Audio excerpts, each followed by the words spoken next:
My presentation today is titled Glass and Glass Bead in West African Archaeology, Technological Invention, Regional Interaction, and Globalization.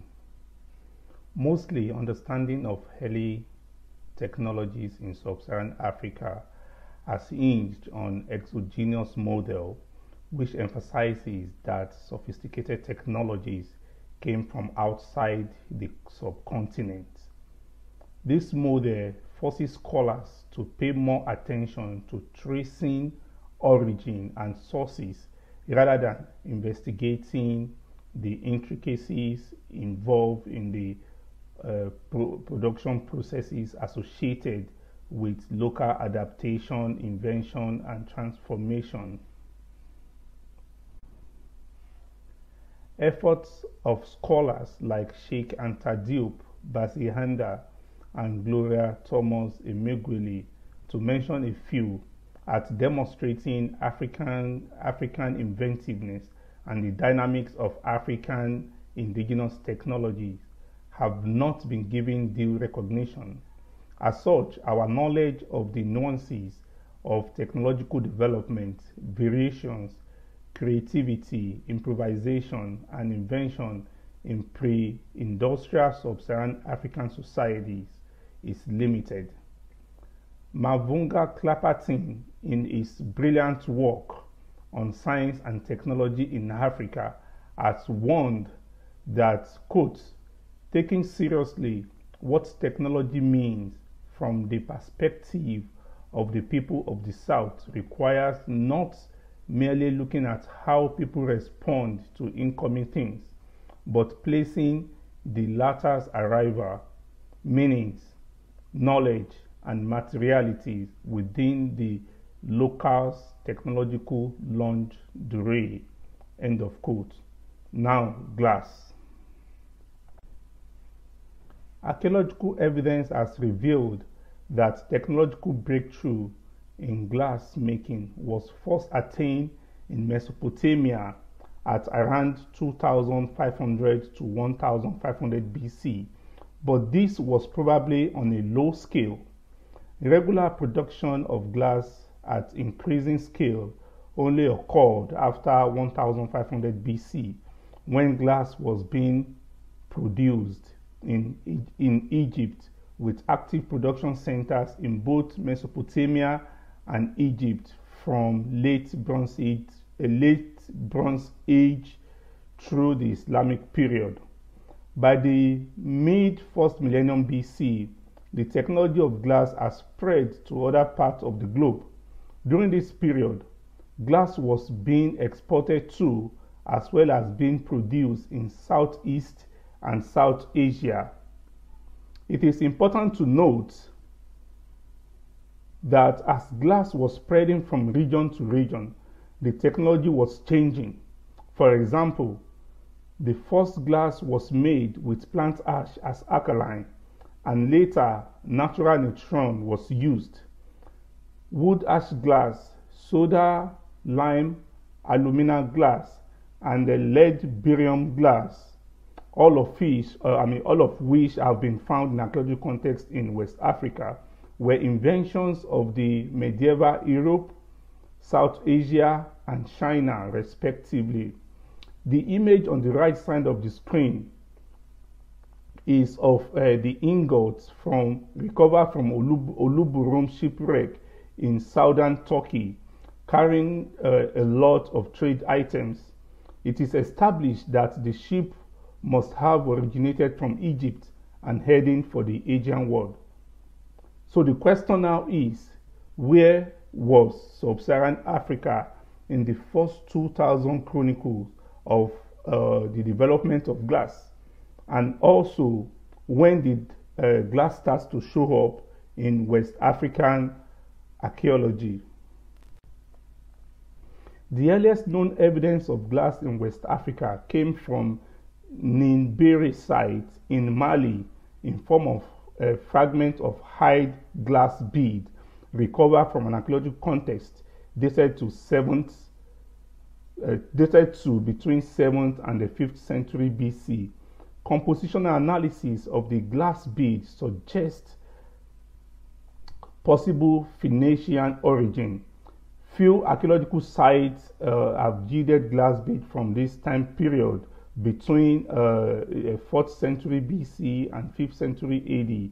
These include Genegeno in Mali and Kisi in Burkina Faso. At the onset of the 9th century AD through 13th century AD, glass bead proliferated in West Africa. This proliferation was concomitant with the increase in traffic in the region, resulting from the surge of the commercial networks. Several trading centers emerged both at the edge of the Sahara and along Niger River. Arab chronicles mention glass beads among the items traded in the region through the trans-Saharan trade. From the 15th century onward, there was an upsurge in the circulation of glass bead in West Africa due to the presence of Europeans, with an influx of glass bead from European glass bead making workshop. Christopher Ducos has argued that occurrence of European glass bead in association with other materials can be used as a chronological marker in West African archaeology. Besides the occurrence and the chronology of glass bead in West Africa, another issue that has often come up is identifying primary versus secondary production centers. Primary production centers or primary workshop, meaning the process whereby glass raw materials were being put together to make glass, and the secondary workshop, meaning where existing glass is being reworked and being glass objects being fabricated out of the molten glass. It has been argued that no primary glass production existed in West Africa. For the rest of this talk, I will focus on my research at Babalola Ile-Ife to demonstrate that primary glass production actually existed in West Africa. Ile-Ife is located on the forest zone of Nigeria. It is purported to have been the origin of the Yoruba-speaking people, and today Ife is a cosmopolitan city. As you can see in the lower right of the image, is highly dense, and this dense nature of the city actually poses a lot of challenge to archaeologists in the city, because most of the archaeological sites are located right in the center of the city. Ile-Ife has witnessed tremendous amount of archaeological investigation. It has been, it is one of the sites in Nigeria that has witnessed the most archaeological investigations since the colonial period.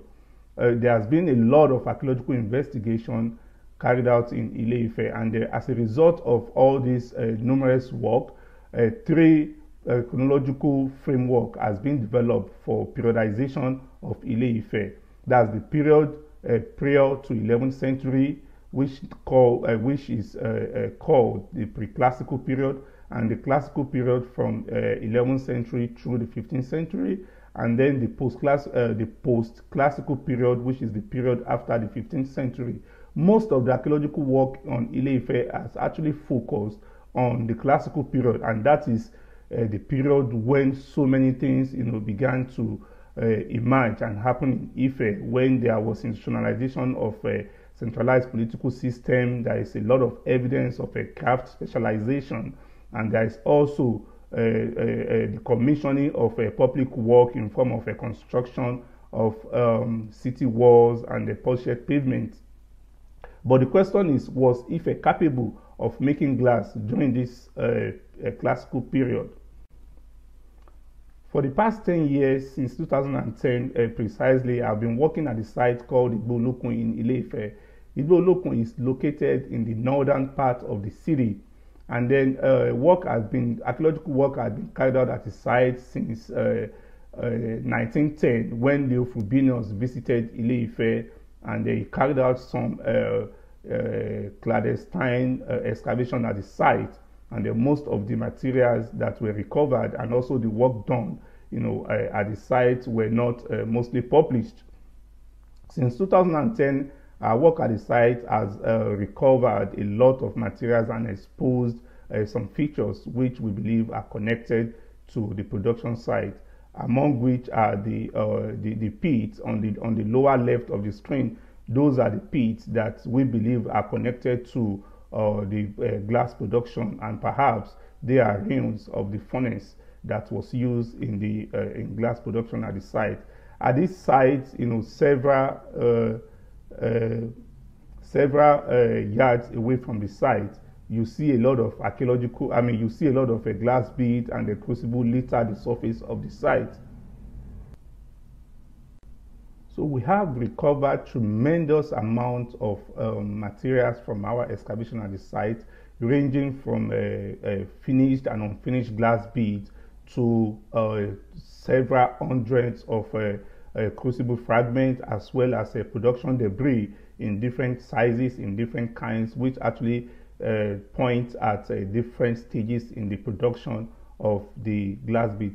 However, we cannot really understand the the technology of the glass making from merely looking at the glass and the material. So compositional analysis is very, very important. That is what will help us to understand the technology of the glass. Over the years, we have compositionally analyzed over 120 samples of glass beads, crucible glass, and also production waste from Igbo Lukun site. And what you see on the screen, the chart on the screen, on the left side of the screen, shows that we have basically three different groups of glass from Igbo Lukun. The group with high lime alumina, that's the top in the circle, and the group with low lime high aluminum, that's the lower right of the chart, and the third group with low lime, moderate or medium alumina. It is important to note that the high lime aluminum group is the most prominent at the site, having over 80% of the sample analyzed so far. And I should say that this group, high lime aluminum, was first recognized by Lactin and Lactin, Ige, and Tilreren in their article in 2006. However, what we have done since I started working at Igbo Lukun is to provide archaeological context to this compositional group, and now we are confident that this compositional group is what was mostly locally produced at Igbo Lukun. Our studies of the crucible has also shown that the crucible was used in glass making rather than glass working. The image at the middle here is the arrows are pointing at quartz grain preserved on the inner glass matrix of the crucible, which shows that this quartz grain must have been introduced from the feeding of raw material into the crucible.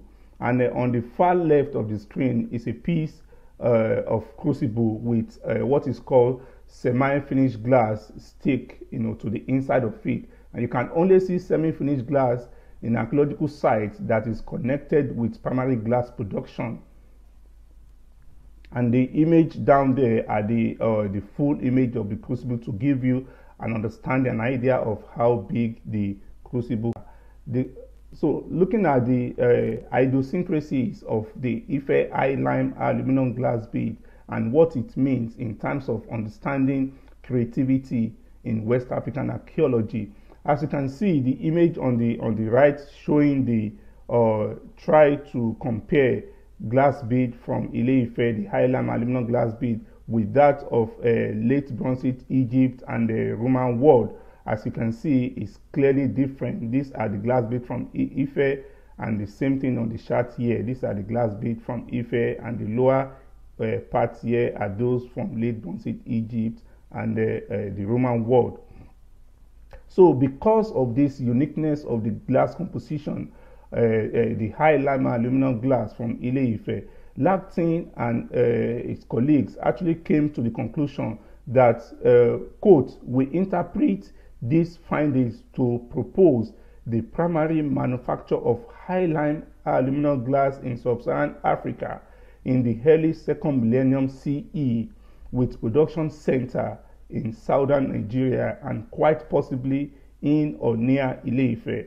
What my work has done in the last 10 years or so is that this hypothesis is actually correct, and also we can say categorically that this high lime aluminum glass was produced in Ile-Ife at Ogbolokun site.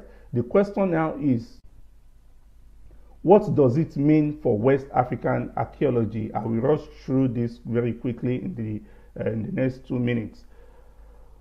For so long, West Africa has been on the fringe of the discourse on the technology and development of glass. The narrative has focused on the consumption of glass objects.